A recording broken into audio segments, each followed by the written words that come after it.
Chaque semaine, nous interviewons un ancien salarié pour discuter de l'expérience du salariat, de l'entrepreneuriat et de son mindset, de la création de revenus automatiques et de ses obstacles, et de la quête de la liberté financière. Aujourd'hui, nous recevons Xavier, un homme de 43 ans qui a connu une carrière remplie de hauts et de bas en tant que business développeur. Xavier est client des 3 Libertés, ayant participé au Ticket d'Or, le programme clé en main qui permet de recevoir une boutique e-commerce déjà rentable. Le parcours de Xavier est marqué par une expérience qui a bouleversé sa vie professionnelle. Le décès tragique d'un collègue qu'il attribue à des conditions de travail extrêmes. Cet événement a fait de lui un témoin privilégié des dangers de l'épuisement professionnel et de la nécessité d'un équilibre sain entre vie personnelle et professionnelle. Il nous propose un témoignage sur l'importance de la santé mentale, les bienfaits de la médecine alternative et la recherche d'une véritable reconnaissance dans le monde professionnel.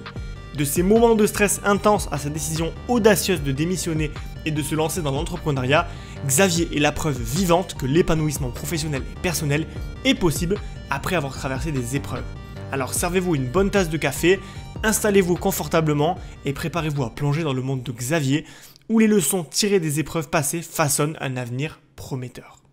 Donc Xavier, tu as 43 ans, tu es salarié, business développeur, du coup j'imagine que c'est un autre nom pour dire commercial. Ouais, c'est pas vraiment commercial, c'est plutôt le fait de développer un business, mais pas que sur l'aspect commercial comme on peut l'entendre. Ça peut être également le fait de trouver des partenaires, ça peut être le fait de gérer les clients, les premiers clients, etc., pour avoir une solution qui est stable, pour qu'on puisse justement développer une affaire pérenne, donc du product management également.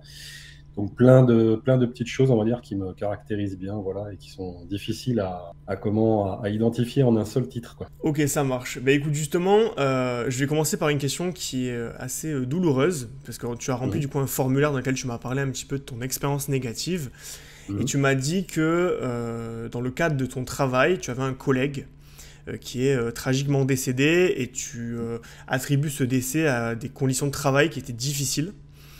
J'aimerais bien que tu nous racontes cette histoire, comment ça s'est passé, qu'est-ce qui a fait que c'était difficile dans ce travail-là, et aussi cette expérience, qu'est-ce qu'elle a changé dans ta perspective sur le travail et l'équilibre que tu as dans ta vie perso et ta vie pro. Ouais, bah écoute, on va essayer de résumer parce que c'est une histoire qui a duré un petit peu quand même, donc on va essayer de trouver les mots pour faire ça court. Que dire? Bah, on s'est retrouvé dans une superbe aventure à deux, qui est pour moi l'aventure je vais pas dire de ma vie en tant que salarié, mais presque quoi, on va dire un mode start-up dans une grande entreprise. Et ça a été génial. Voilà. On a touché à tout, on a eu les mains libres pour faire un peu tout ce qu'on voulait. On s'est trop investi. Voilà. On s'est très investi, mais sans doute beaucoup trop investi. Et quand, on va dire, ton affaire commence un peu à décoller, forcément, ça devient de plus en plus compliqué. Tu as de plus en plus de clients, il y a de plus en plus d'exigences, il y a de plus en plus de gens qui gravitent autour de toi.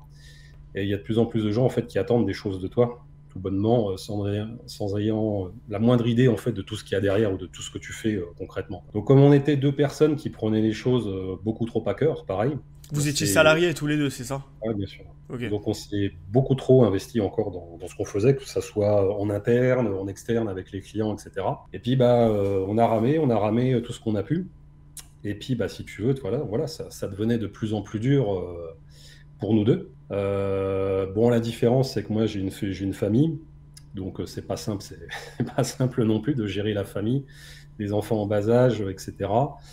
Mon camarade, à contrario, lui était célibataire, et donc c'est complètement noyé dans le travail, et c'est avoué, on va dire, le reste de sa vie au travail. Et voilà, et malheureusement, donc, jusqu'au bout, il a continué en bon soldat qu'il était à s'enfoncer dans le travail en mettant tout de côté, quoi. Et je pense même, on va dire, tout de côté sans s'en rendre compte, en fait. Donc, c'est-à-dire que tellement omnibulé dans son truc, tellement la tête à l'envers, quoi, dans ce qu'il faisait, Mhm. il s'est noyé, il s'est perdu, quoi. Il s'est perdu. Moi, je pense que ce qui m'a foutu un coup de pied au cul, c'est aussi que j'avais une femme, des enfants, tout ça derrière. Parce que si j'avais été seul, très certainement que aussi moi-même, j'aurais continué à. Tu sais, c'est la spirale infernale, quoi, où en fait, tu fais que de plonger, de plonger, de plonger, et tu t'attends limite d'arriver au fond, quoi, et de te dire, comme ça, je vais peut-être pouvoir rebondir. Et malheureusement, même le fond n'arrive pas, quoi. Et qu'est-ce qui vous a fait plonger, lui et toi? C'est une hiérarchie qui vous mettait la pression? C'était vous-même aussi, parce que vous étiez des perfectionnistes, des challengers? C'est Ouais, quoi? donc après, faut être honnête, il y a une part de responsabilité. Mhm. qui est clairement, voilà, parce qu'on était des bosseurs, j'en suis toujours, malheureusement, lui n'en est plus un, mais voilà, il reste pour moi une source d'inspiration au quotidien, quoi. Et c'est nous les premiers responsables. C'est nous les premiers responsables parce que on aurait dû dire stop. On aurait dû dire stop, mais voilà, on est de l'école, on a été éduqué, tu sais, il faut être un bonhomme, il faut pas montrer de faiblesse, il faut serrer les dents, il faut aller de l'avant, ça va passer, tu vois, tout ce qu'on peut entendre en disant c'est qu'il y a un mauvais passe, demain ça ira mieux, etc., quoi. Donc ça, c'est la première chose. Bon, vu que on était quand même des bonhommes, bah, on est allé au charbon et on s'est pas démonté pour que ça soit aux différentes hiérarchies à qui on a pu avoir affaire. On n'a pas manqué d'expliquer notre affaire et on n'a pas manqué d'expliquer avec des détails, même avec des chiffres et tout ce que tu veux, pour expliquer potentiellement, tu vois, pour expliquer que, bon voilà, on peut faire quelque chose, machin, etc. Et on demandait pas la lune, quoi. On demandait juste quelques ressources, tout ça, supplémentaires, que ça soit un peu organisé autrement, etc. Et si tu veux, bah, les jours passent, les semaines, les mois, les années. Puis bah, tu vois que finalement, bah, une hiérarchie en remplace une autre et rebelote et tu recommences, etc. Et jusqu'au jour où des fois tu finis par arriver à avoir quand même une hiérarchie qui est là, potentiellement qui peut t'écouter, qui comprend un peu tout ça. Mais quand tu vois tout ce qu'on avait accumulé, tu savais que derrière, c'était des années quoi, Mm. pour essayer de rattraper le coup, d'essayer de stabiliser l'affaire. Nous-mêmes, moi, quand j'ai quitté sur la fin, si tu veux, il y avait du monde qui commençait un peu à arriver. Mais ce qui s'est passé, c'est pareil, c'est que quand tu arrives à un point presque de non-retour, quand déjà tu dois faire ce que tu as à faire et qu'en plus il faut prendre le temps. Moi je suis, on va dire, une de mes casquettes, ça a été d'être formateur. Et je continue même de l'être sur certains sujets, tout ça. Donc tu vois, je suis de la partie pour ce genre d'activité. Mais ça devenait ingérable. Ça devenait ingérable parce qu'il y a les gens, quand tu aimes ton travail, quand tu aimes bien faire les choses, bah, ça devient difficile de prendre soin de quelqu'un parce que tu veux pas qu'il vive la même chose que toi. Ça devient difficile de gérer les projets à l'autre bout du monde, ça devient difficile de gérer le quotidien et en fait ça part dans tous les sens. Et pourquoi? Eh ben parce qu'on fait du live, alors que nous, tout ce qu'on avait essayé d'expliquer, c'était justement de ne pas arriver à ce genre de situation. On avait prévu que de toute façon on en arriverait là à un moment donné et que justement quand on commençait déjà à tirer la sonnette d'alarme, je pense qu'on la tirait aussi pour nous parce qu'on était déjà dans le dur et on savait qu'on allait être dans le très dur, quoi. Ouais, et puis j'ai l'impression qu'il y a quand même un double effet pervers, c'est que si tu montres dès le début que tu es quelqu'un d'extrêmement motivé, d'extrêmement résilient, même si tu peux pas le tenir sur le long terme, tu vas finir à un moment donné à t'enfoncer dans ce rôle, autant pour toi, parce que les autres vont compter sur toi, la hiérarchie va aussi dire, bon bah ce mec il travaille bien, on va lui mettre ce travail-là, et donc ça c'est le premier effet pervers, et le deuxième c'est que au final, j'imagine que tu t'es quand même rendu compte à un moment donné que tous les efforts que tu avais mis en place, ils te revenaient pas en fait. Si tu veux, il y a une différence entre créer une boîte, travailler, allez, j'exagère, mais 70 heures par semaine, et derrière en avoir les lauriers, tu vois, c'est-à-dire récupérer, avoir un retour sur investissement qui fait que bon, après tu peux lever le pied. Mais là, j'imagine que même si vous aviez peut-être un variable en tant que commerciaux, vous étiez commercial à cette époque-là? Non, non, Non, alors en fait, rien à à voir. cette époque-là, j'étais plus dans ce qu'on appelle les opérations, donc D'accord. encore une fois multicasquette, mais sur du consultant, gestion de projet, avant-vente, après-vente, enfin tout ce que tu veux. Alors après, ça dépend des sociétés, ce que tu évoques là. Il y a effectivement le format qui est d'avoir ce qu'on appelle des bonus, Oui. etc. Alors c'est assez marrant que tu amènes ce point parce que lui comme moi, voilà, on n'a jamais été des gens qui recherchaient qui recherchions pardon la gloire. Mais effectivement, à un moment donné, quand tu te saignes comme ça, t'attends quand même un petit quelque chose, quoi.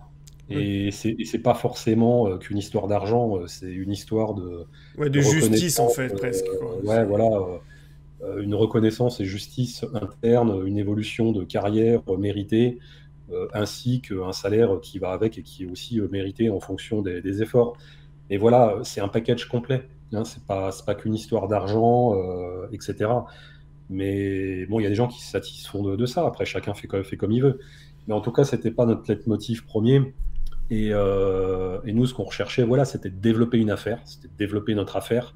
On avait cet esprit d'entrepreneuriat dans le salariat. Et on avait à cœur, voilà, de faire notre truc avec des clients contents, de prouver qu'on pouvait faire de l'argent, que la société pouvait en vivre. tout ce qui va avec dans le meilleur des mondes, sauf que bon, bah, tout le monde ne voit pas toujours la chose de la même façon. Ce qui est dommage en soi, parce que des employés comme ça, bah, c'est assez rare déjà. Souvent, la plupart des gens vont plutôt la jouer de tir au flanc. Et justement, des salariés comme ça, il faut les protéger, les garder. C'est clair que si tu les épuises au point où t'en as un qui malheureusement décède et l'autre qui frôle le burn-out, si t'en as pas fait un, quoi, je veux dire, c'est quand même bah, regrettable pour le patron qui ne sait pas capitaliser les bons éléments aussi. Bah, c'est ça, et donc nous, c'est pas, encore une fois, hein, c'est pas faute d'avoir prévenu, c'était pas pour pleurer, c'était pas pour mettre les pieds sous la table, voilà, c'était justement pour que l'affaire se pérennise et se développe, Bah quoi. oui, C'est ça qui est d'autant plus triste, c'est que à aucun moment, si tu veux, c'était pour dire on va se mettre bien, tranquille, on va manager une équipe. c'est ça. C'était simplement pour continuer à aller de l'avant et être les fers de lance d'une affaire. Bah maintenant, voilà, pour rebondir sur ce que tu dis, je lisais justement un article encore hier qui expliquait ça et qui disait bah, aujourd'hui, maintenant, c'est fini, les employés sur qui on peut compter, les gens qui font, enfin, qui sont multicasquettes, tout ça, parce que c'est la nouvelle génération. Maintenant, les gens, ils font un job, ils en font plus d'eux, on peut rien leur demander, tout ça. Moi, je suis pas d'accord avec ça. Je suis pas d'accord avec ça parce que des gens bien, il y en a partout.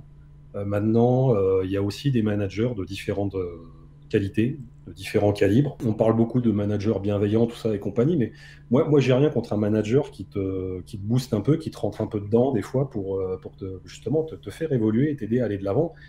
Et c'est pareil, je me permets d'aborder un autre sujet qui est, voilà, les gens, aujourd'hui, la mode, c'est un peu dire, après toutes ces années de management à la dure, tu sais, un peu années 80, système pyramidal, etc., on est en train de switcher sur un modèle qui est transversal. Donc, en fait, il n'y a plus personne qui sait à qui il faut se référer. Les gens sont censés se débrouiller entre eux, comme ça, du jour au lendemain.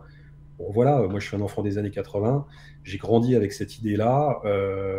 Des fois, je me suis retrouvé avec des collègues même plus âgés qui ne me connaissaient pas et si tu veux, c'est difficile parce que pour eux, c'est pareil, tu n'as rien à dire à quelqu'un à partir du moment où tu n'es pas au-dessus, quoi. Donc il y a plein de petites choses comme ça qui font que aujourd'hui, c'est difficile, mais il y a encore des bonnes personnes Ouais. partout.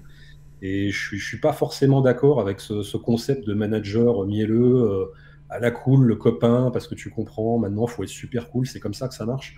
Non, moi, je pense que simplement, il faut être juste. Mm. Faut être juste, il faut savoir dire quand les gens font quelque chose de bien, quand ils font quelque chose de pas bien. Faut être là pour les épauler quand ça va pas, faut être là pour les rebooster ou leur rentrer dedans quand il faut. Et je pense que dans notre vie, on a tous besoin à un moment donné de différents types de management ou de relations qui vont te faire ou te permettre de continuer ton chemin. Je peux pas croire que tu peux essayer de juste sur un modèle où toute ta vie, tu vas avoir quelqu'un de mielleux sur ton dos et qui, c'est comme ça que tu vas avancer, c'est pas Bah, possible. après, le management, c'est quand même quelque chose qui est très lié à l'humain, donc c'est-à-dire que c'est aussi, il y a autant de management qu'il y a d'humains. C'est-à-dire que si demain, tu vois, tu parlais tout à l'heure, des fois on a bien besoin d'un manager qui booste, bah tu vois, typiquement, moi ça marche pas sur moi. Un mec qui va mettre de la pression, Mm. t'es sûr que c'est le meilleur moyen qui me braque en fait. Alors que il y a des personnes, le fait d'être mis en pression, ça va les booster, tu vois. Donc ça dépend vraiment des Mm. gens. Et C'est après, ça. je pense que, bon, au-delà de ce que tu dis, c'est vrai, il y a toujours des bons salariés. Moi, je suis pas un apocalyptique à dire qu'il y a plus personne qui veut bosser. En revanche, il y a quand même eu un genre de shift un peu psychologique entre les gens justement des années 70-80 et aujourd'hui. Parce que quand tu regardes la génération de nos parents, c'est des gens qui bossaient, qui se la fermaient, qui faisaient les choses parce qu'ils n'avaient pas le choix en fait. Enfin, Mm. à ce stade-là, il n'y avait que ça, tu vois. Si tu voulais ouvrir un commerce, il fallait avoir, je sais pas, 50 000 euros de côté pour investir. Il n'y avait pas cette possibilité qu'on a aujourd'hui sur Internet de pouvoir gagner notre vie à côté par des moyens différents. Mm. Et justement, je pense qu'aujourd'hui quand même, et ça va être le pont vers la prochaine question, les gens ont plus conscience de l'équilibre vie pro, vie perso. Chose Mm. qu'on avait moins avant, j'ai l'impression. Avant, on y allait, on gagnait notre vie, et puis on se disait, bah, écoute, c'est comme ça, il faut y aller, il faut travailler, il faut rapporter de l'argent. Donc justement, ça vient à ma deuxième question.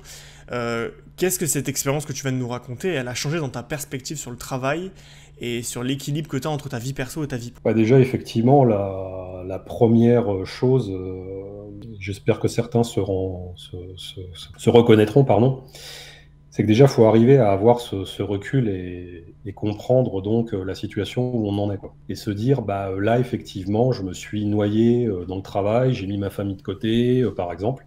pour justement déjà, c'est pour moi la première étape, quoi. C'est déjà, quand on arrive à être conscient de ça, c'est déjà le début d'un processus qui va prendre un certain temps. Un certain temps, ça dépend depuis combien de temps tu es dans cette situation. Donc forcément, quand tu commences à avoir conscience de ça, tu peux pas rebondir du jour au lendemain comme ça. Ça va prendre du temps. Ça va prendre du temps, mais encore une fois, c'est le point de départ. Une fois que tu es parti de là, déjà, avant d'aller mieux que ta famille ou ce que tu veux, il va falloir que toi, tu ailles mieux, quoi. Parce que tu peux pas être bien avec les gens si t'es pas bien avec toi-même, quoi. Déjà, c'est le premier truc. Donc, suivant le niveau que tu as atteint, il va déjà falloir déjà arriver à te remettre déjà d'équerre, toi, pour aller bien ta famille, déjà pour commencer, tes copains, ton entourage, ce que tu veux. Donc, qu'est-ce que moi, j'en ai tiré? J'en ai tiré, si tu veux, voilà, on va dire, pour reprendre ma situation, moi, j'ai fait le choix, en fait, de quitter le poste que j'avais, parce que j'en pouvais plus déjà de voir les gens qui m'entouraient, les gens que j'appréciais, professionnellement parlant, voir leur situation, quoi, se dégrader, non plus pouvoir, etc. Alors moi, c'est pareil, hein, je continuais d'encaisser les coups, mais j'étais pas beaucoup plus vaillant, hein, donc forcément, quand tu vois, mais encore une fois, c'est de voir tout ce qu'il y avait autour de moi, qui m'a permis aussi de me rendre compte un peu plus de me rendre compte de ce que moi je traversais, ce que je vivais, déjà pour moi. Et après, bien évidemment, il y a encore la famille, tout ça, tout ce qui va avec, mais je pense que c'est vraiment très important de faire passer ce message-là, c'est qu'il faut déjà se rendre compte de tout le mal qu'on a en soi, ou tout le mal qu'on a accumulé, tout le mal-être du quotidien, etc., qui fait que tu ne peux pas aller bien, et si tu ne vas pas bien, tu n'iras pas bien avec ta famille et tout ce qui va avec. Donc, pour te botter un peu le cul, pour justement arriver à t'en sortir. Et donc, prendre des décisions. Donc, la première décision qui a été très, très, très difficile pour moi à prendre, parce que quand on voit toutes les années que j'avais passées, toute l'énergie que j'avais dépensée, etc., ça a été de dire, écoute, là, tu es arrivé au bout. Alors, tu peux continuer, hein, mais bon, je sais pas comment ça va finir. Mal, sans doute. Et j'ai dit, il faut que tu arrêtes, il faut que tu quittes. Donc déjà, c'était le point de départ. C'est très difficile parce que pareil, tu sais pas trop où tu vas. Surtout comme moi, je suis quelqu'un qui est plutôt de l'école, comme tu disais, hein, un peu on a été éduqué comme ça. On a déjà, tu sais combien de fois j'ai entendu, mais tu sais, tu as déjà la chance d'avoir un travail, donc tu te rends pas compte. On te donne de l'argent en plus, etc. Je l'ai entendu Donc aussi, hein. Pourtant, je suis pas de la même génération, mais ça traverse ça, toutes les générations, ça. voilà, ça c'est le truc des parents ou autre, mais tu te rends même pas compte, quoi, de la chance que tu as, quoi. Mm, Et ouais, mais la chance que j'ai, tu vois, pas dans l'état que je suis, quoi. Donc voilà, ça c'est la première chose qu'il faut se rendre compte, et puis se dire que même si on te propose de rester pour gagner le double, quand tu vois dans l'état que t'es, ou l'état dans lequel on te ramasse, l'argent ne fait pas le bonheur, hein, la preuve. Voilà, première chose déjà, arriver à trouver le courage. Alors, je sais que c'est plus facile à dire qu'à faire, hein, forcément, il y a des factures à payer, tout ça, etc. C'est difficile, mais à un moment donné, quand ça devient une question de. J'avais trouvé une formule que je disais, on était en fait avec mon camarade dans un mode de survie, et je suis parti, c'est l'instinct de vie et pas de survie qui m'a donné envie de partir. Parce qu'on était tellement déjà dans la survie que j'ai fini par trouver le courage de partir, parce que il fallait que je vive. Il fallait que je vive, et pour vivre, il fallait pas que je reste là. Et c'était difficile au boulot, c'était difficile à la maison, etc., quoi. Et ma priorité, c'est ma famille, c'est mes enfants, c'est ma femme, voilà. C'est malheureusement des très proches que j'ai mis trop de côté pour trop me focaliser sur des choses où j'ai pas été récompensé, des choses trop à cœur, etc. Et puis surtout les gens qui finissent par en profiter. Donc on parle souvent, je vais revenir encore sur la partie management et on va dire tout ce qui est manager toxique. Mais moi, je dirais, faut se méfier surtout de tout ce qui vous entoure. Et c'est pas manager toxique. Bon, moi, j'en ai déjà croisé, mais il y a beaucoup plus de chances de croiser des collègues toxiques. ça, c'est vrai. Et les managers sont pas forcément toxiques, sont forcément on va dire plutôt des managers qui font pas ce qu'il faudrait pour justement protéger ceux qui devraient être protégés. Et puis justement pour expliquer à certains, même s'ils ne sont pas de leur équipe, qu'il faudrait plutôt qu'ils se détendent. Et voilà, il y a plein de petites choses quoi, comme ça qui font que tout ce qui vous entoure va faire que c'est compliqué. Et le boulot c'est bien, mais il y a d'autres priorités dans la vie, et à commencer par vos proches. Voilà, c'est Ouais, le donc, message que je ferais passer, quoi. en gros, c'est vraiment voilà, prendre du recul sur le fait on passe beaucoup de temps au boulot, le mal que ça peut nous faire, et se focaliser sur finalement des choses plus simples, la famille, voilà, le fait de moins travailler. Vous savez que beaucoup de gens se perdent dans le boulot, alors pour diverses raisons, hein, je ne vais pas faire le psychologue à deux balles, mais voilà, il y a des gens qui fuient quelque chose, il y a des gens qui cherchent quelque chose sans le trouver. Il y a des gens qui mettent juste leur énergie sans savoir se canaliser parce que comme tu le dis, et ça c'est important de le répéter, c'est qu'il y a quand même une part de responsabilité dans les gens qui sont salariés et qui font des burn-out. Alors j'en ai fait un moi-même, hein, donc je m'inclus dedans. Mhm. C'est-à-dire que on a souvent l'impression que le burn-out vient de l'extérieur, mais souvent on oublie que ça vient aussi de notre comportement. Moi, quand j'ai fait mon burn-out, je me suis rendu compte après coup que j'ai passé énormément de temps à travailler, que j'ai pas posé mes limites, voilà, je savais pas m'arrêter et je savais pas où est-ce qu'il fallait dire stop. Et le fait de ne pas savoir dire stop, c'est une responsabilité qui nous incombe. Même si ça paraît difficile de dire non à son patron, on peut le faire et on a les outils pour le faire.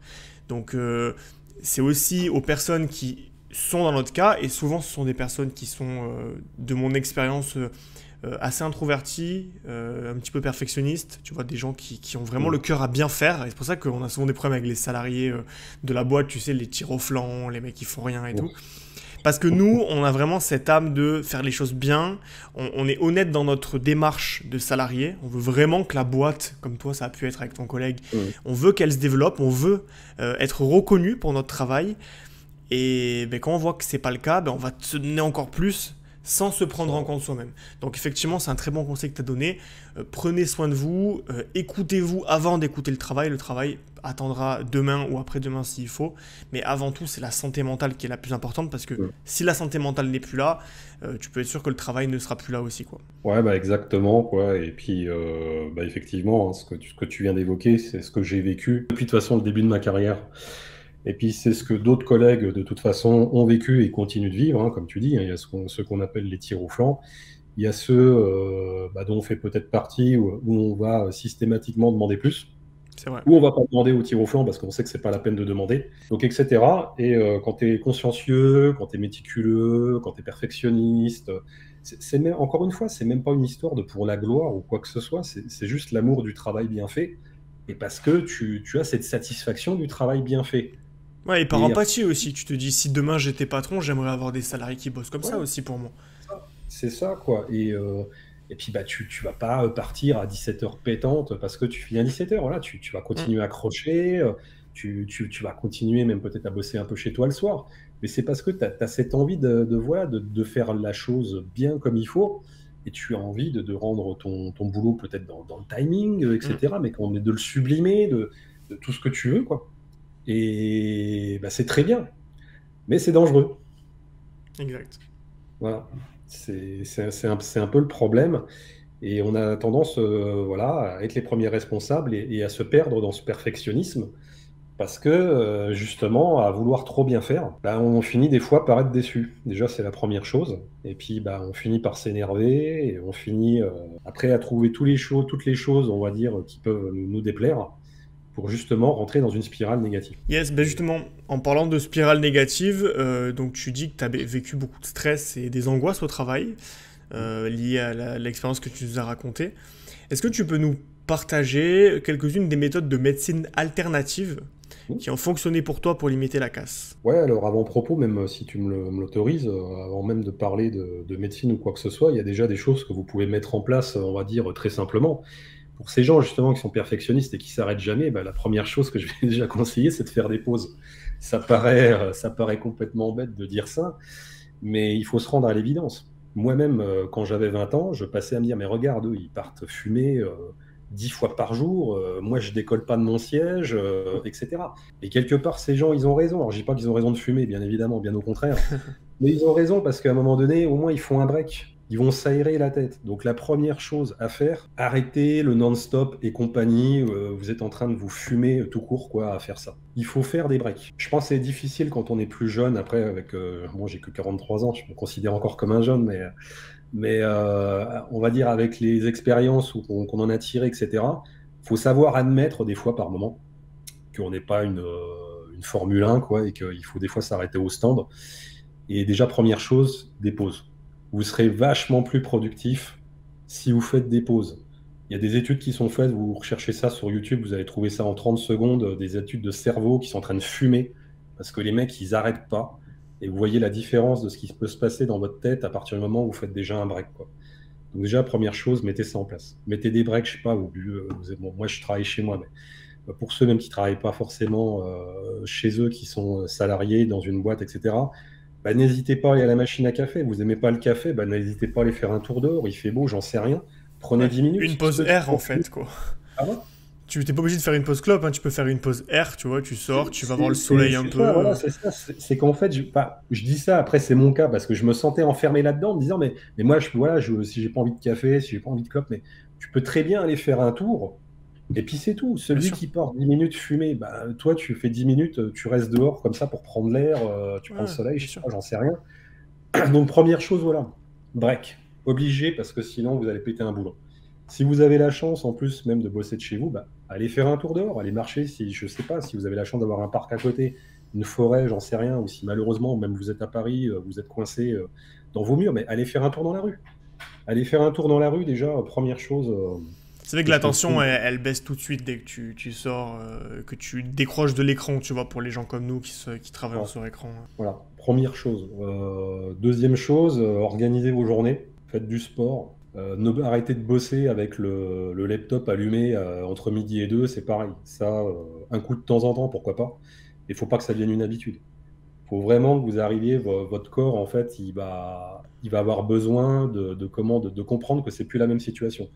Si vous êtes sur la même table où vous travaillez, que vous allez manger dans la foulée, etc., en fait, pareil, votre intérieur, il comprend plus il comprend plus la différence. Parce que vous êtes toujours, comme si pareil, si vous êtes à l'hôtel, que vous bossez dans votre lit, quand vous voulez dormir, c'est pareil. Ça va pas fonctionner parce que intérieurement, on a l'impression que vous étiez en train de travailler et pourquoi il faudrait dormir dans la même situation. Donc il y a plein de petites choses comme ça déjà à éviter, même on va dire avant de mettre en place même certaines choses. Donc à essayer de se retrouver peut-être dans des situations que vous avez déjà vécues. Moi, c'est le conseil que je donnerais, parce que j'ai beaucoup été pareil à l'hôtel, etc. Et c'est très très mauvais voilà, de bosser dans son lit, etc. en même temps, parce que intérieurement, on ne sait plus où on habite. Organiser ses journées, prendre le temps de manger, essayer de prendre le temps de faire un peu de sport, essayer de prendre le temps de faire un peu de méditation. Alors tout ça, ça fait beaucoup, on ne peut pas tout faire tout dans une journée plus le boulot, mais essayer d'équilibrer ça sur la semaine déjà pour commencer en fonction de vos besoins vitaux. Parce que voilà, peut-être que la méditation va être plus importante que de faire du sport ou l'inverse. De toute façon, l'être humain, c'est comme une plante, il faut trouver un équilibre. Donc, c'est pas parce que vous faites 15 heures de sport, zéro méditation, que ça ira mieux que celui qui fait l'inverse, quoi. Il faut essayer, mais encore une fois, chacun est unique. Ça dépend des besoins de chacun. Donc, ça, c'est des petits trucs qu'on peut mettre tous en place sans histoire d'aller voir un médecin ou quoi que ce soit. C'est des trucs qu'on peut mettre en place déjà par nous-mêmes. Alors pour répondre à ta question, après, bah, bien évidemment, quand tu commences à être vraiment trop dans le dur, comme ça a été mon cas, à un moment donné, tu te tournes vers certaines pratiques, on va dire, que je ne saurais que vous recommander, parce que j'ai rien contre la médecine traditionnelle, hein, mais la médecine traditionnelle, elle va soigner un mot bien précis. Un symptôme surtout. Voilà. Donc, et pas forcément le fond du problème. La cause, effectivement, ouais, la fatigue. Voilà. Donc, je vais donner pas 36 exemples, mais un pour commencer. Vous avez mal au dos, etc. C'est pas trop. Premier truc, on vous dit, ah, mais tu t'es coincé ci, tu t'es coincé ça, c'est normal. Bah, vous allez chez un bon ostéo et en fait, on va vous apprendre que finalement, vous n'avez pas du tout mal au dos. Vous vous êtes fait mal au dos parce que en fait, vous êtes une boule de nerfs, tu as l'estomac il y a un nœud dans ton estomac, ça circule mal au niveau de ton foie, de ta rate, ce que tu veux. Donc, il y a toute cette partie-là qui est pas forcément connue de prime abord. Et c'est une médecine que je pourrais déjà que recommander dans un premier temps pour essayer déjà de se détendre. Moi, ce qui s'est passé, vu que je suis un adepte de ce type de médecine depuis des années, à un moment donné, on m'a dit, écoute, le problème, c'est qu'à chaque fois que tu reviens, c'est pire que le coup d'avant.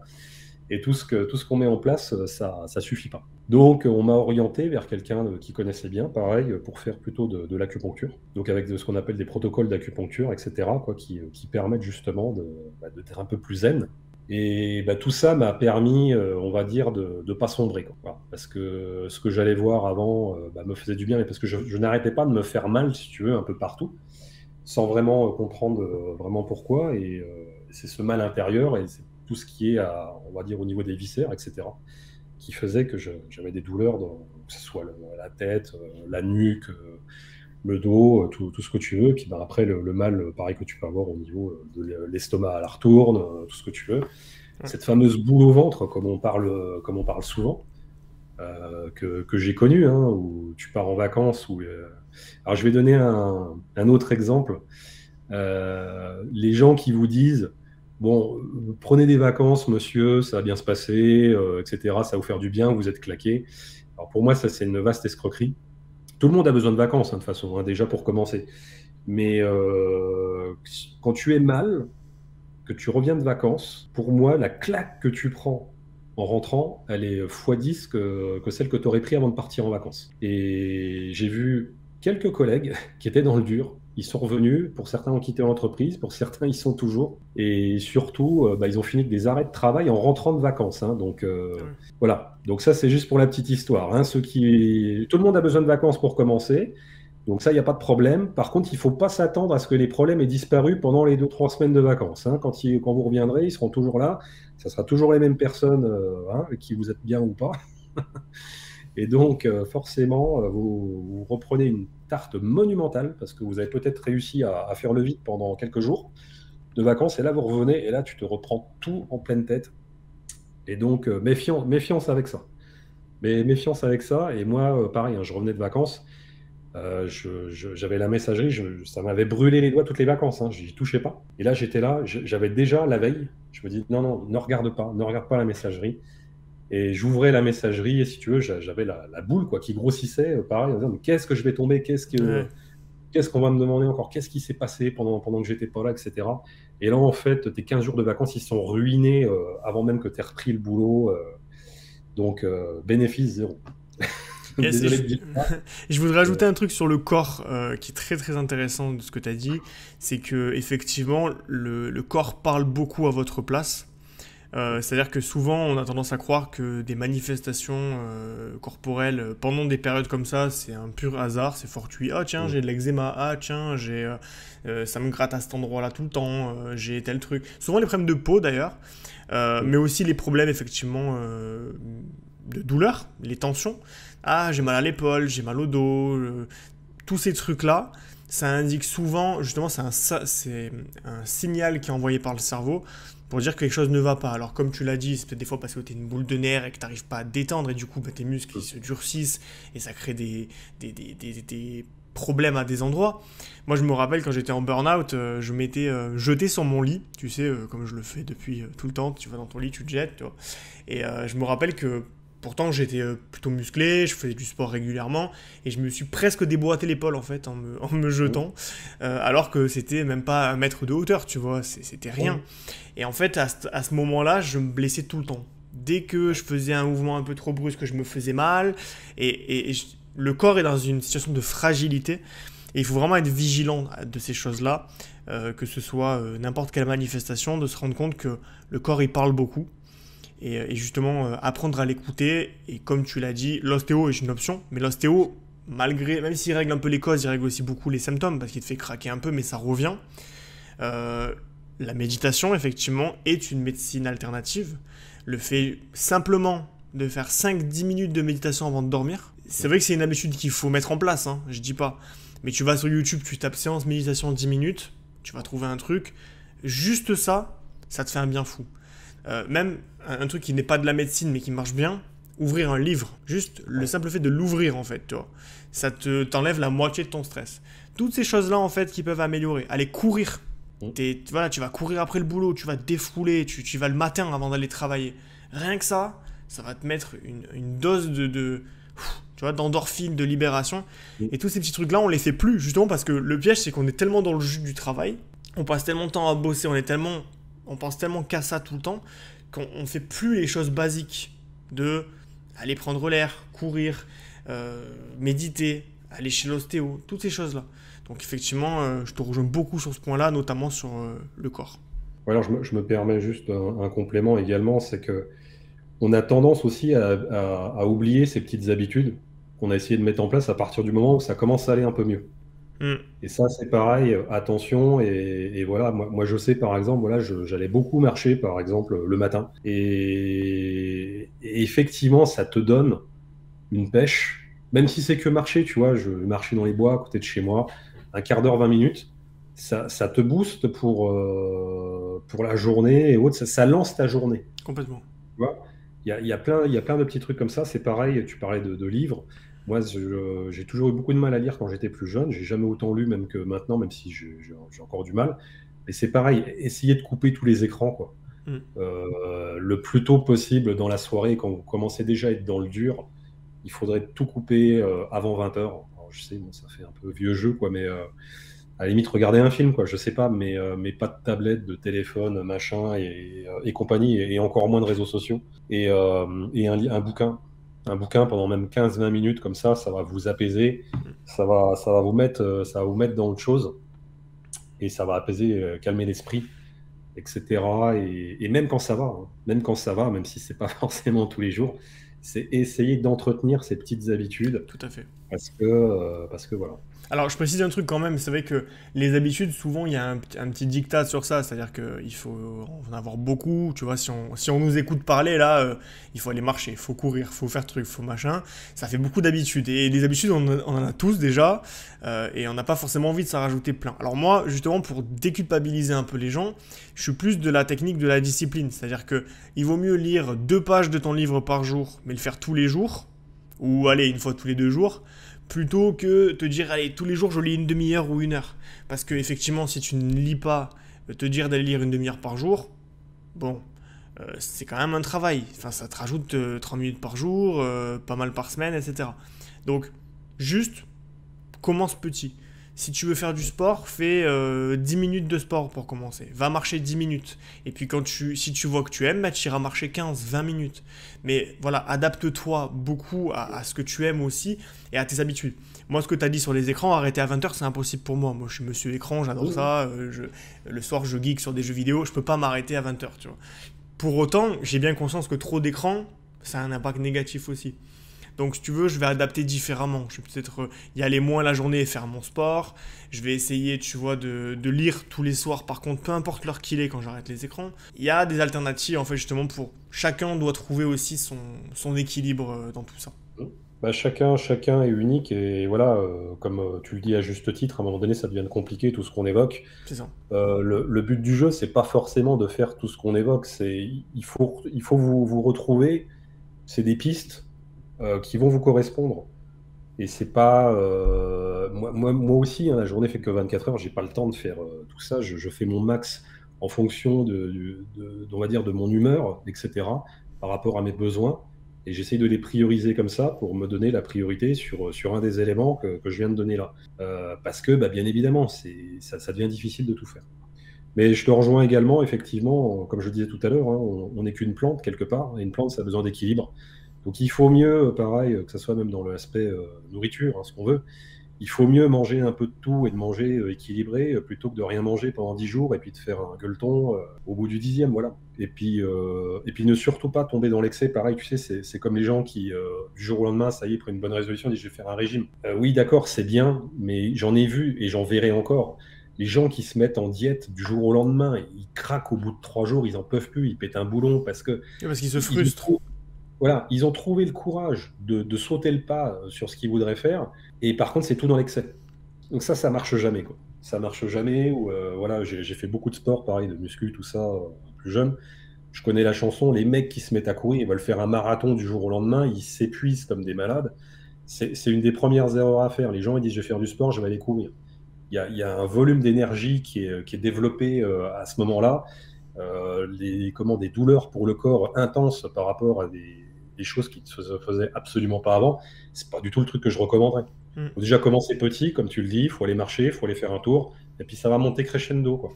Bah, c'est Mais il comme faut... l'entrepreneuriat en fait, hein. C'est exactement pareil. C'est-à-dire qu'en fait, le fait de vouloir faire le sprint tout de suite, c'est une mauvaise idée.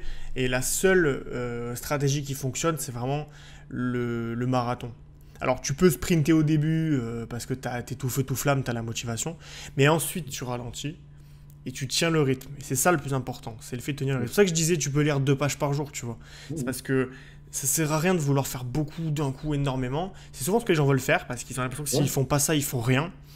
Mais il faut arrêter ce stress de la performance de il faut que je fasse tant. Et dire voilà, je le fais, c'est déjà bien. Après, je le fais beaucoup, pas beaucoup, c'est moi qui vois. C'est exactement ça, voilà. Donc, faites attention sur cet aspect, effectivement, à pas vous perdre, à avoir. Quand on a trouvé le courage de faire un truc, quelque part, on a fait le plus difficile. Et c'est sur la longueur que l'effort il va être mesuré. C'est pas, comme tu dis, c'est pas le sprint. Tu vas taper ton sprint, mais tu vas te cramer aussi vite que tu as tapé ton sprint. C'est ça. Ensuite, tu me dis que... Alors, je fais la petite transition sur une phrase que tu as dite qui m'a plu, c'est on est des plantes vertes. Enfin, on est comme des plantes. Et ben voilà, je vais faire l'inverse. On n'est pas des plantes vertes, et quand ça va pas, on peut démissionner aussi. Et toi, tu l'as fait. Tu as démissionné suite à l'expérience que tu nous as racontée au tout début. Et il y a beaucoup de gens qui nous écoutent qui ont envie de démissionner, qui ne se sentent plus du tout bien dans leur taf. Qu'est-ce que tu leur conseilles à ces gens et comment tu leur... Alors, est-ce que déjà tu leur conseilles de démissionner? Et si oui, comment faire pour gérer le courage de passer à l'action? Bah, c'est pas un sujet évident parce que voilà, comme je l'évoquais tout à l'heure, à un moment donné, on peut pas faire tout et n'importe quoi. Démissionner, c'est bien beau, mais quand tu as une maison à payer, etc., que tu as des enfants, faut remplir le frigo, ce que tu veux, c'est sûr que tu peux pas partir comme ça si ton compte en banque il est à sec, quoi. Donc déjà, faut essayer de préparer le terrain. Donc moi-même, je vais me permettre de rebondir un peu sur ce que tu proposes et pourquoi je me suis intéressé à ce que tu proposais, etc. Parce qu'effectivement, on vit dans une société aujourd'hui qui nous donne une certaine image. Et je pense qu'il est temps de revoir un peu différemment cette image. Et quand on veut quitter le salariat, enfin quitter le salariat ou quand on veut démissionner tout bonnement, bah, c'est sûr qu'il faut préparer le terrain.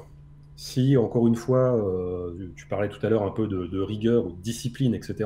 Moi, j'ai pas fait mon service militaire parce que j'y ai échappé à un an ou deux ans près, mais quand j'étais jeune, je rêvais de le faire. J'ai cette discipline en moi, par exemple. Tout le monde ne l'a pas. Voilà, tout le monde, il y a des gens, je sais, tous les mois, les gens, ils sont à sec. Ils ont rien. Moi, je n'ai pas été éduqué comme ça. Je ne comprends pas comment ça peut arriver. Mais voilà, donc désolé pour la parenthèse, mais déjà pour quitter le salariat, il faut déjà avoir un peu d'assises, etc., en fonction de votre vie, en fonction de ce que vous allez devoir continuer à assumer. Déjà, c'est pour moi un des points primordiaux. Hein. Il ne faut pas faire n'importe quoi. On ne peut pas partir comme ça, claquer la porte du jour au lendemain, même si certains l'ont fait et qu'ils ont réussi à s'en sortir. Ce n'est pas le conseil que je donnerais déjà pour commencer. Et une personne qui est en burn-out et qui est vraiment très mal en point, qu'est-ce que tu lui conseilles à cette personne-là? Bah déjà, je lui conseillerais d'accepter sa faiblesse et de se mettre en arrêt maladie pour commencer, chose que j'ai jamais voulu faire. Pareil, éduquer en bonhomme, donc on serre les dents jusqu'au bout. Hein, comme mon camarade, hein, qui pareil, voilà, c'était inconcevable pour lui, hein, c'était la honte d'être en arrêt maladie, etc. Donc déjà, il faut arriver à se ressourcer. Donc arriver à se ressourcer, bah, avec des journées comme on peut en passer, c'est pas possible. Donc déjà, bah, je suis navré de dire ça, mais à un moment donné, si vous êtes au bout du rouleau, que vous n'en pouvez plus, il faut déjà se mettre en arrêt. Alors vous pouvez aussi prendre des vacances, hein, ce que vous voulez, mais à un moment donné, il faut admettre, couper, quoi. voilà, il faut se couper, il faut admettre qu'on a atteint un certain niveau. Il ne faut pas le voir comme un niveau de faiblesse, il faut simplement le voir comme un niveau bah, qu'on a atteint, qu'on ne peut plus supporter. Et déjà, il faut arriver à se poser. Alors, je dis ça pourquoi? Parce que c'est un truc que j'ai beaucoup entendu ces dernières années, avec justement que ça soit des gens internes dans l'entreprise ou que ça soit des médecins qui avaient discuté avec des gens que je connais, etc. Où, bah, bien évidemment, le deal, c'était bah, de se mettre en repos forcé, mais en cherchant une porte de sortie. Voilà, parce qu'encore une fois, bah, on ne peut pas forcément claquer la porte, hein, et puis on verra demain, quoi. Donc après, bah, si vraiment vous en pouvez plus, pourquoi pas la tenter, hein, mais si vous savez que vous avez confiance en vous, que vous avez l'assise derrière, etc., etc. Ça commence à faire beaucoup de choses. Et je sais que quand on est dans ces moments-là, quand on est dans un moment de faiblesse comme ça, on n'a pas forcément la tête sur les épaules, pareil, pour se dire c'est bon, t'inquiète, je vais retrouver du boulot, il n'y a pas de problème, j'ai ce qu'il faut pour assurer le coup pendant 6 mois, pendant un an, s'il faut. Ça dépend de ton état émotionnel et mental. C'est-à-dire qu'à ce moment-là, si tu es proche du burn-out, c'est très compliqué de rebondir tout de suite. Comme tu dis, il faut se reposer. C'est vraiment une question médicale en fait. Il faut se reposer. Et après, effectivement, si tu es dans une phase où tu as juste envie de démissionner parce que tu en as marre, tu es encore capable et tu as encore le discernement et l'énergie de passer à autre chose sans trop de difficultés. Mais effectivement, il faut d'abord sonder, et ça c'est ce que tu disais au tout début, sonder un petit peu son état actuel en fait. Faire un état des lieux de comment je me sens, où j'en suis en fait. Oui, alors après, il y a aussi d'autres paramètres, hein, ça dépend. Est-ce que tu as une femme, etc. Est-ce que tu as aussi une rentrée d'argent, quelqu'un qui C'est peut vrai. t'épauler? Il y a vraiment, voilà, encore une fois, je vais pas dire que toutes les situations sont uniques, mais bon, il y a beaucoup de paramètres. Donc déjà, évaluer tout ça pour essayer de trouver sa porte de sortie. Je pense que déjà, quand vous êtes dans cette démarche-là, c'est déjà, encore une fois, c'est déjà bien engagé, parce que vous avez commencé à prendre conscience que il faut aller vers autre chose. C'est que ça soit dans un autre salariat ou que ça soit dans une propre affaire que vous souhaitez commencer par vous-même. Mais il faut faire autre chose. Alors après, à contrario, je dirais, tu sais, moi j'ai déjà reçu des CV, pareil, dans mes différentes activités précédentes. Il y a des mecs qui changent de boulot tous les ans. Donc il y en a effectivement, si vous n'êtes pas bien et que vous êtes un habitué de voyager d'une société à une autre, c'est ce que d'autres m'ont dit, même de managers que j'ai pu rencontrer, même de managers de direction, etc. À partir du moment où tu n'es plus bien, à partir du moment où tu commences à ruminer à chaque fois, il y a tout en noir et de temps en temps tu vois la lumière, faut se barrer. Déjà, il faut pas rester là. Donc prendre conscience de tout ça, évaluer la situation, et puis faire le grand saut. Alors, ce qui reste au final le plus compliqué. Moi voilà, hein, j'ai envoyé ma lettre de démission et larmes aux yeux, hein. Après tout ce que j'avais fait, après toute la souffrance que j'en dirais, je comprends même pas pourquoi je les avais, quoi, tu vois. Mais c'est juste que c'est le moment clé, quoi. Hmm.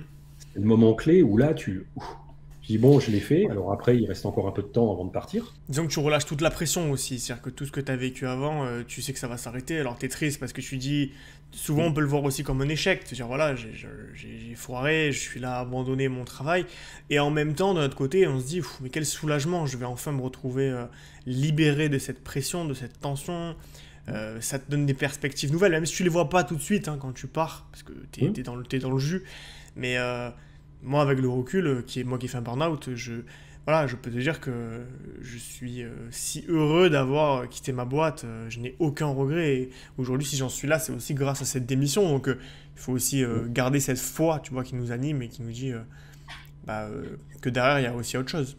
D'ailleurs, justement, en parlant d'autre chose, est-ce que tu peux me parler un petit peu de l'avenir?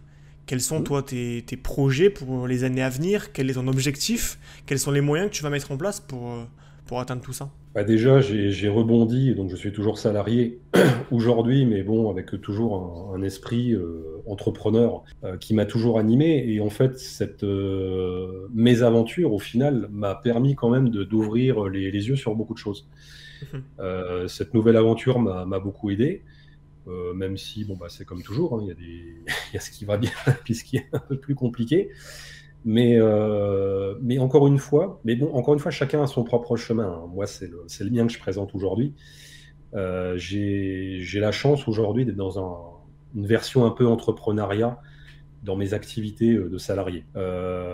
Malgré tout, j'ai quand même entrepris des choses par le passé et j'ai envie de continuer à entreprendre d'autres choses parce que on sera jamais maître de tout ce qu'on peut faire en tant que salarié, même si on a la confiance de son management, de sa direction, de tout ce qu'on veut. Ça sera jamais pareil que quand tu entreprends quelque chose toi-même. Ça, c'est la première chose. La deuxième chose, c'est qu'aujourd'hui, quand on voit dans le monde dans lequel on évolue, hein, entre l'inflation, tout ce qui va avec, les difficultés qu'on peut rencontrer, c'est sûr que le modèle qu'on nous a présenté depuis toujours, à savoir travailler toute ta vie, et puis après on te donnera une petite retraite parce que tu as bien travaillé, bon, c'est pareil. Moi, je fais partie de cette catégorie de gens où j'ai été aussi éduqué en me disant, les parents disaient, on ne sait pas si on en aura une. Maintenant, ils l'ont, eux. Maintenant, à cette heure-ci, c'est plutôt de se dire, on ne sait même pas si nous, voilà, quoi. Donc, j'ai toujours été un peu éduqué dans ce système où déjà, il faut t'autosuffire et il faut aussi faire ton truc. Et il ne faut pas forcément compter ni sur le voisin ni sur l'État, quoi. Donc déjà, la première chose, tout augmente et tout continuera d'augmenter. Donc il faut préparer l'avenir. C'est pas parce que tout augmente que ton salaire il va augmenter en fonction de l'inflation et de tout ce qui va avec. Je pense que personne ne me contredira, personne n'a forcément envie de travailler jusqu'à 70 ans, voire plus, Pas sur etc. cette chaîne YouTube en tout cas. Voilà, donc moi j'adore travailler, c'est ce qui me motive voilà, au quotidien, je suis pas un tir au flanc, ce qu'on veut, mais c'est pareil, et c'est ce qui m'a attiré vers ce que tu proposes, c'est justement, je suis un adepte de capitaliser sur toute cette énergie que je dépense pour en récolter les fruits. Donc c'est ce qui m'amène aujourd'hui, de par les temps qui courent, de par cette mésaventure, à essayer d'imaginer l'avenir et puis de se dire, voilà, à un moment donné, alors c'est pareil, encore une fois, j'ai un certain âge maintenant, mais je sais pas si c'est ça ou pas. Tu sais, quand j'étais plus jeune, on me disait, ah, mais toi, t'as pas 40 ans encore, tu peux pas comprendre. Je sais pas si c'est ça ou autre chose, mais peut-être qu'à un moment donné, tu commences aussi à te dire, ouais, je suis peut-être arrivé à c'est un peu la mi-temps, voilà. Et puis, qu'est-ce que je vais faire des 40 années à venir? Et Hmm. puis, comment vont se passer, dans le meilleur des cas, si j'ai encore 40 ans à tirer, comment ça va se passer sur les 10 dernières années, tu vois, Surtout c'est que pas tu là vas être où, plus fatigué, que tu vieillis, voilà, que tu deviens plus blasé du travail. Bon. voilà, c'est ça. Et moi, je vois des gens se tuer à la tâche, je vois des gens, je suis sûr que toi, enfin, tu vas pas me dire le contraire, et ceux qui nous écoutent aussi, combien de gens vous avez entendu dire, ah bah ça y est, machin, il est en retraite, et bah tu sais pas quoi, il a un cancer, tu sais, 6 mois après. Même pas un an après, il est Même mort. des Alors gens que le mec, avant. voilà, et que le mec, il avait encore tiré 2 ans pour gratter 50 balles par mois encore, ou je sais pas. Et moi, de toute façon, je veux dire, tous ceux qui partent en retraite aujourd'hui, ou qui j'ai parlé, mais je dis, mais vas-y. Je dis, vas-y, mais profites-en. Hmm. Profite. Ah, c'est dommage de Et profiter quand t'as 65, 67. Genre, c'est maintenant qu'il faut profiter. La vie, c'est aujourd'hui qu'elle se passe. C'est pas demain, c'est pas après-demain, tu vois. Tu la vis maintenant, en fait. voilà, c'est ça. Et la vie, elle est mal foutue parce que quand t'es jeune, que t'as la pêche, t'as pas un copec. Après, t'as le boulot, t'as les enfants, t'as tout ce qui va avec, donc tu peux pas faire comme tu veux. Et tu vois, quand je voyage pour le travail, il y a cette image en fait où je vois des retraités forcément. Et des gens, tu vois, qui tirent la langue, il fait chaud, il machin, ainsi de suite. Tu te dis, bah voilà, en gros, c'est ça qui m'attend. Hmm. C'est peut-être que j'aurai la chance de profiter et je vais ramer parce que d'ici là, j'aurais peut-être eu des problèmes, des maladies, j'en sais rien, un Oui, t'auras accident, je mal ne sais pas partout. quoi. Voilà, c'est. Voilà, et donc je vais essayer de profiter, de traîner ma bosse. En fait, tu as l'impression que l'histoire est toute écrite. Tu traînes ta bosse toute ta vie et pour finir, tu vas la traîner pour essayer d'en profiter. Donc, forcément, quand as un peu tu vois la vie un peu de manière philosophique, comme je la raconte là, etc., tu essayes de te dire qu'est-ce que je peux mettre en place, qu'est-ce qu'on peut faire pour essayer justement de prendre du plaisir dans le travail au quotidien, mais de préparer l'avenir Hmm. pour justement essayer d'en profiter un max tant qu'on a encore les jambes pour en profiter. Et d'autant plus que ce qui est vraiment magique, c'est que les gens comme toi, tu vois, et enfin beaucoup de gens qui nous écoutent, ne rechignent pas face au travail, tu vois. On est pour la plupart des gens des bosseurs. Mais effectivement, il y a une différence entre bosser beaucoup pour ramasser les pommes d'un pommier qui t'appartient pas, que de planter, faire grandir et ensuite récolter toutes les pommes de ton pommier à l'infini. Et c'est ça en fait, si tu veux, moi la mentalité que j'essaye enfin la philosophie que j'essaye de partager et également dans mes méthodes, c'est le fait d'avoir des revenus automatiques. C'est-à-dire que tu vas quand même te sacrifier parce que, soyons honnêtes, ouvrir une boutique e-commerce, créer un blog rentable, ça se fait pas en 3 jours. Ça se fait en 6 mois, 1 an. Il faut travailler, il faut y mettre de l'énergie. Mais après tout, est-ce que c'est pas, est-ce que ça, on est prêt à bosser 50 ans pour un patron pour finir avec une retraite de 1500 balles? Ouais, alors du coup, on n'est pas capable de passer 1 an de notre vie à trimer pour ensuite en gagner 3000, 4000, 5000 pour nous, à vie, en automatique. Je veux dire, pour moi, le jeu en vaut grave la chandelle, tu vois. Alors que effectivement, par contre, d'être salarié et se tuer à la tâche pour quelqu'un et ne pas avoir de part, rien du tout, ça vaut pas le coup. Donc justement, le but étant aujourd'hui, pendant qu'on a encore l'énergie, d'y mettre de l'intention, de créer quelque chose qui nous appartient juste à nous. Et le jour où tu gagnes ton petit salaire, même si c'est 1500 balles, hein, le jour où tu gagnes 1500 euros hors du salariat, tu peux considérer que tu ne joues plus dans le jeu en fait. Tu as fini le jeu de la vie. Parce que le jeu de la vie, c'est tous les matins se lever, aller travailler pour quelqu'un, rentrer chez soi, avoir à peine de quoi mettre 100, 200, 300 balles de côté, recommencer, inflation et blablabla. Bref, on a compris le système. Le seul moyen de ne pas écouter leurs règles et jouer selon leurs règles du jeu, justement, donc celle de l'État, celle des patrons, etc., c'est de se libérer de ça. Et pour se libérer, il faut créer sa propre affaire. Je ne dis pas d'ouvrir un commerce, je ne dis pas d'ouvrir un McDo, hein, voilà, on ne va pas acheter une franchise, quoique, pourquoi pas, mais l'idée c'est vraiment de créer des projets sur Internet pour générer des revenus automatiques. Bah, c'est sûr que voilà, ce que tu présentes là, nos parents, ils n'avaient pas la chance voilà, d'avoir ces opportunités déjà pour commencer. Et donc, encore une fois, tu avais la chance d'avoir un travail et puis ta voie, elle était toute tracée. Aujourd'hui, il y a d'autres possibilités. Donc, bah, libre à nous de les exploiter ou pas. Moi, personnellement, je préfère les exploiter et avoir les regrets qui vont avec, même si ça fonctionne pas, plutôt que de rien avoir tenté. Et puis de me morfondre après en me disant que j'aurais dû faire ci ou que j'aurais dû faire ça.